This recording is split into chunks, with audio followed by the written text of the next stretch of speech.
Hello, everyone. Welcome to the Eternal Card Breakdown. My name is Em. We are here to be talking about Biden Time, the new promo card available for free this week in the latest Eternal chapter. So, if you're interested in unlocking this card for the month, that's going to be part of just like a small little side quest that you can play, and you can get 4 copies of it. Pretty easy peasy. This is a card with Syl art on it. Syl is a Stonescar character, but this is a time card. Notably, we might not be getting a new Syl hero this month. It's quite possible that we still will, but the art featured in this month's bundle pack did feature this particular character in this particular art, so it's possible we won't see another Syl card after that. Hard to say, but I'm hoping that we're building towards a cool hero at the very least. In the meantime, though, we have this one, Biding Time, 2-cost fast spell that says put a unit into its owner's hand, give it +3/+3, and increase its cost by 3.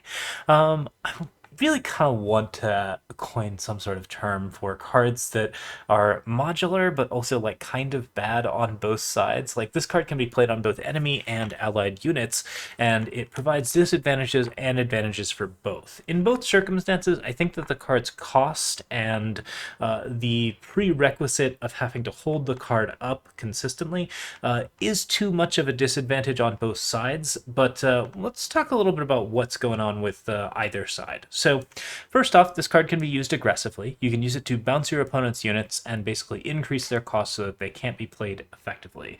This is particularly good against aggro decks where you might not actually be able to play an additional 3 lands over the course of the game. You're not likely to have quite as steep of a curve, but typically increasing the cost of unit by 3 does mean that that card is going to come back eventually, particularly if you're not on a particularly aggressive strategy of your own. Now, if you're playing really, really aggressively, like Sand Warriors and lots of small 2-drop time units, this is the type of card that can basically take a card completely off of the board and remove it and effectively give you value in that respect. Mostly what it does is provide you with a little bit of tempo when you're being aggressive. It basically just takes a card off the field for a little bit of time and gives you that chance to move in for that extra bit of damage while also preventing your opponent from playing that card for a couple of turns. And then by the time that they actually get to the point where they want to play this card, they probably won't really want to play this card immediately because, just the extra cost may not be worth the benefit. On the other hand, this card does get a +3/+3 bonus, so if you're using this aggressively, then when your opponent plays that unit down again, it is significantly stronger and in a significantly better space to sort of deal with any aggressive options that you might be playing around with. It's just going to be a much bigger card. +3/+3 generally renders it immune to a lot of the general removal you might have in red, or and makes it more likely to trade with a lot of your time units. If you're playing against a 3/2, then that's going to be up to a 6/5. That's going to trade pretty well with just about anything that you've got in time. There are, of course, 7/7s and 8/8s in time, but it does mean that the unit basically effectively goes up in value with its cost, which is a little bit awkward on the offensive side. So being aggressive with this card doesn't really seem like the best option, particularly because the card costs 2. Which means that you have to pay 2 to temporarily bounce the unit when you could be doing something to fully get rid of the unit, such as attacking with a killer unit or in some way actually dealing with it a little bit ahead of time. Time doesn't have a lot of great removal, so this is something that if you're playing fully in time is going to be a little bit more effective for that type of aggressive move.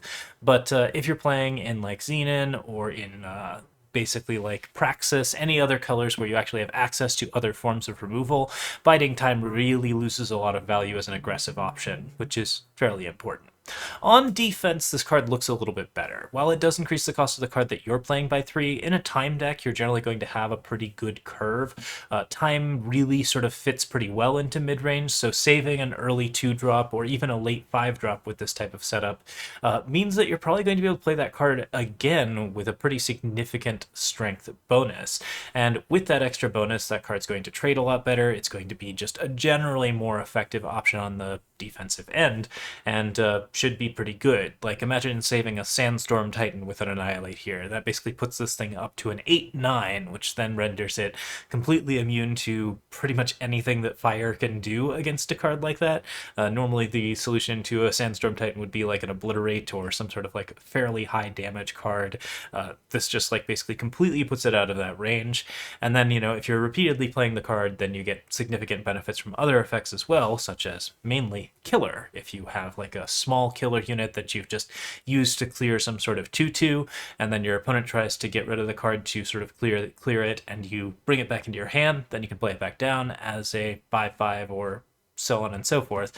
And that is going to be like a pretty big swing in value for a time deck. So I think that defensive options are generally where the best modular choice for this lies. That being said, increasing the cost of your own card by 3 can potentially be really, really rough. And oftentimes the thing that you're just going to want to be doing is playing more units in mid-range decks. You just want to be able to actually consistently play a unit every turn, not necessarily save each unit from its own imminent demise while increasing their cost and increasing their reliability. So if you have a deck that has a lot of good summon effects, a lot of good killer effects, a lot of good basically on face value where you are playing the card, getting an immediate effect out of it that is somehow dependent on that card's skill set or on that card's stat line, then you can probably use this card to reasonable effect. But a large portion of your units have to be pretty defendable, and you still have to hold up 2 power every turn for biding time to be most effective if you want to dodge those removal spells, anything along those lines. That being said, it is a pretty sweet card for saving anything that you would really, really want to hold on to, and if you're just trying to play like something like fairly aggressive, like a Shavka's Song deck, where you are constantly repeating a card, and you also want that card to have more durability so that it's a little bit more defensible, then this is a more interesting option in that respect. I think that's got some cool potential.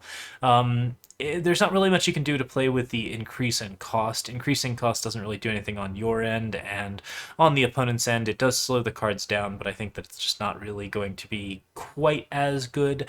There are some time cards, a very few, that play around with cost, but I think that for the most part, you're not going to see much of a like sort of combo to be playing around with in that respect. So you tend to have to take this card for what it is, which is a way to increase tempo and value that also happens to be at that sort of rough 2 cost.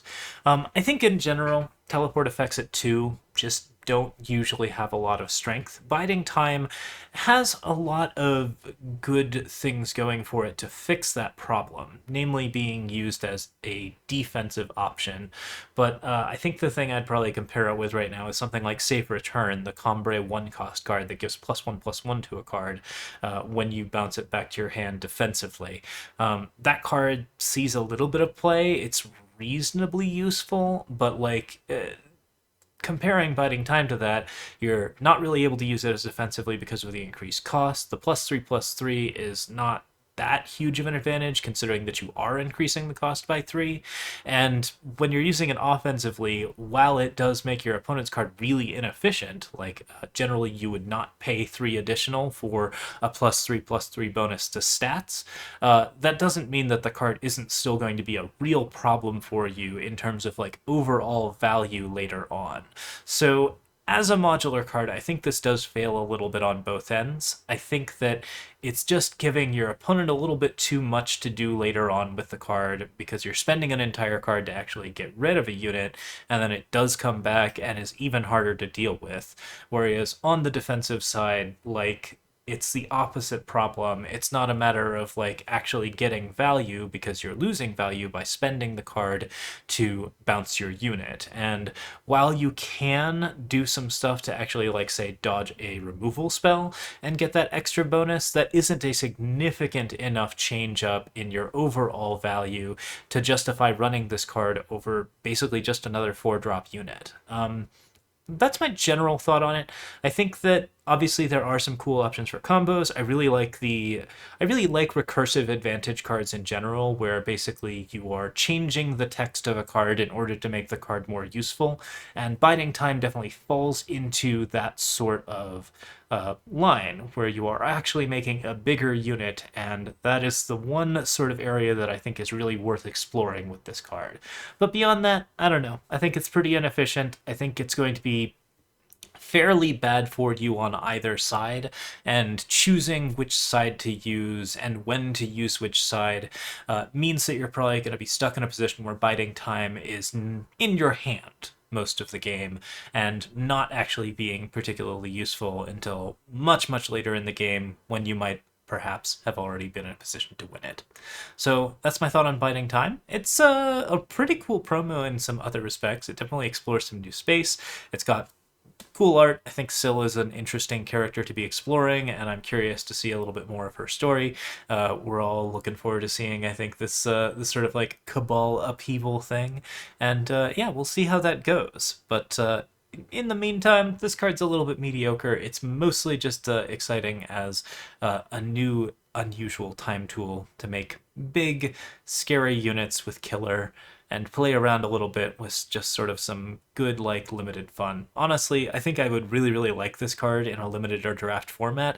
In a promo, it seems like it might make the cut in a couple of Expedition decks as like a C- card, and then in Throne, it's just a little bit too expensive and a little bit too slow. If you could take this card and make it a little bit cheaper, it would be really, really good at one, like actually kind of sick at one. But once it costs a little bit more, then you're just losing too much in tempo to justify the value, and you're losing too much in value to justify the tempo change. And that's just basically where it goes either way. All right, that's our card breakdown for the week. Thanks so much for watching. We'll be back for the next one, and we're working on some brews. Hopefully we'll have some new ones up pretty soon. Getting back into playing a little bit more, and yeah, hoping to have some new stream stuff up pretty soon. Thank you so much for watching, everyone. I hope you enjoyed, and we will see you next time. Cheers. Bye.